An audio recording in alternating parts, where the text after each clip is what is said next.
name is Mike. Here at Highland Hill Farm, we're going to talk about how we mulch trees. And the first place we start at is out here in the woods to give it a good idea of how trees grow naturally with its own type of mulch. On the ground you can see there's a bunch of leaf litter, old leaves that fell off the tree. We're actually in December right now, and you can see that there's lots of leaves on the ground, and the leaves are the tree's mulch. When the leaves fall off the tree in the fall, they fall to the ground and they cover the ground. You can see that there's very little spots here where you can see open ground. And these leaves are the mulch. Now, the mulch, these leaves do a couple things for the tree. First thing is it insulates the ground so that the roots do not have to freeze thaw. Secondly, when the leaves break down, they create an organic layer on the surface. It's called the O-horizon of the soil. So, if you dig down through forested soils, most forested soils have an O layer. And that's just because these leaves, when they break down, they turn black, and that black layer is the O-horizon. Second, another thing that leaves do for trees is that when their acorns drop or their seeds drop, the leaves cover the seeds so that they get a little blanket for them to be germinated, or it depends on what kind of seed it is too. But the leaves do insulate the seeds for it. So now we know some information about what leaves do, and when we plant trees in our landscape, we try to kind of mimic what the trees in the forest need in order to grow. So when we make beds in landscapes, we usually try to make beds where the root zone is for the smaller tree. Then when we put mulch around it, we try to simulate what leaves are like in the landscape. So when we put mulch down, the first year you can put mulch down fairly heavy. Now, not too heavy, you're going to curl the tree, making big mountains of mulch everywhere. But you want to mimic that O-horizon in the soil profile. So you put some mulch down so it decomposes and makes a nice, really nice place for the soil microbes to be, and for the different things that the mulch would do. Every year after you put the first layer of mulch down, you just want to add just enough mulch to just make a new covering to it. You don't need to be adding inches and inches of mulch, because that's actually really bad. The first year you should probably put about an inch down at most, but make sure you don't put it too high up on the tree's root flare, because you don't want to girdle the tree.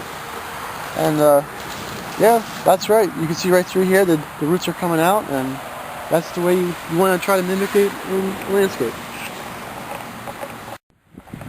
Remember, the man upstairs never invented the mulch truck.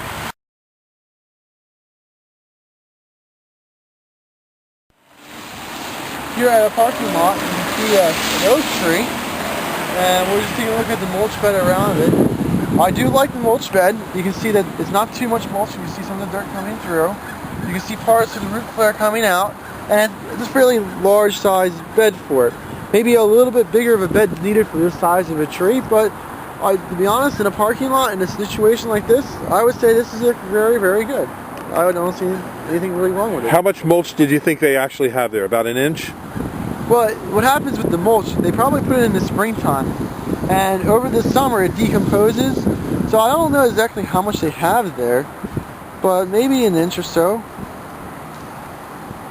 You can see it is, even though we had a lot of rain last night. So it's about an inch, right? Yep. I would say, yeah. It's just about right. Okay, well, thank you very much, Mike. This is about free mulch, and what kind of mulch you can expect. Sometimes you get some really nice mulch, like this right here. It's chopped up very nice. We like it. It'll break down real fast for us.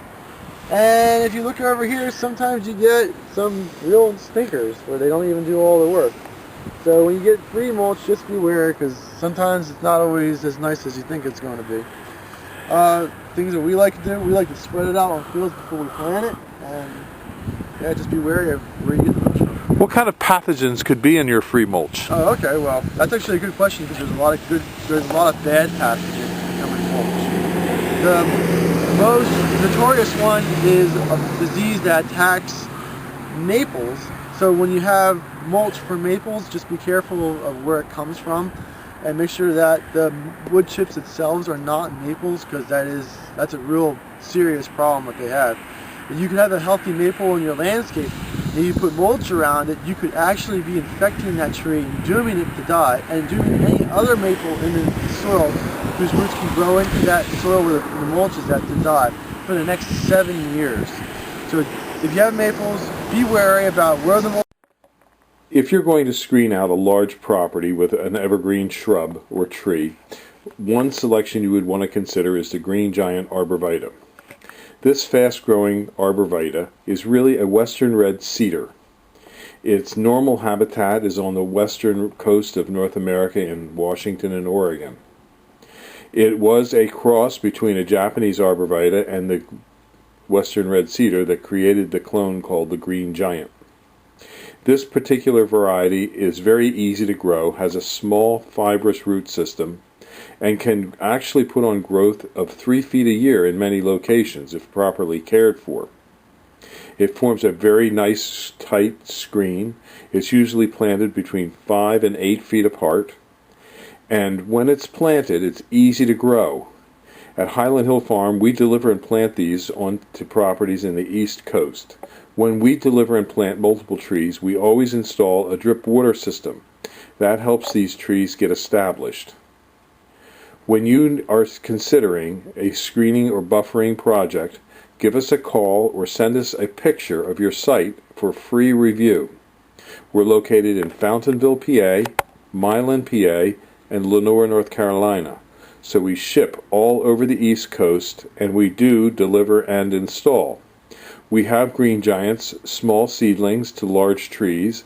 We ship them on pickup trucks, on flatbed trailers, and also on tractor trailers.